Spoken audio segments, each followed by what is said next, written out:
وزیراعظم عمران خان نے افغان صدر اشرف غنی کی جانب سے پاکستان پر لگائے گئے الزامات کو مسترد کر دیا۔ افغان صدر اشرف غنی نے وسطی و جنوبی ایشیائی رابطہ کانفرنس سے خطاب کرتے ہوئے پاکستان پر الزام عائد کیا کہ پاکستان سے 10,000 جنگجو افغانستان میں داخل ہوئے۔ اشرف غنی نے مزید کہا کہ اگر بات چیت نہ ہوئی تو ہم طالبان کا مقابلہ کریں گے، یہ امن کے لیے آخری موقع ہے۔ اشرف غنی کے الزامات پر وزیراعظم عمران خان نے رد عمل دیتے ہوئے کہا کہ پاکستان پر اشرف غنی کی جانب سے الزام لگایا جا رہا ہے جو سراسر بے بنیاد ہے۔ عمران خان کا کہنا تھا کہ افغانستان کی صورتحال کا ذمہ دار پاکستان کو ٹھہرانا شدید ناانصافی ہے۔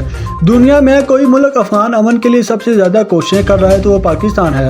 افغانستان میں امن کے لیے سب سے زیادہ پاکستان نے قربانیاں دی ہیں۔ وزیراعظم پاکستان کا مزید کہنا تھا کہ جب ہم کہہ رہے تھے کہ طالبان سے بات چیت کریں تب بات چیت نہیں کی گئی، اب طالبان فتح کے قریب ہیں تو بات چیت کی بات کی جا رہی ہے۔ انہوں نے کہا کہ جب طالبان کو افغانستان میں فتح نظر آ رہی ہے تو وہ پاکستان کی کیوں سنیں گے، سمجھوتا کیوں کریں گے؟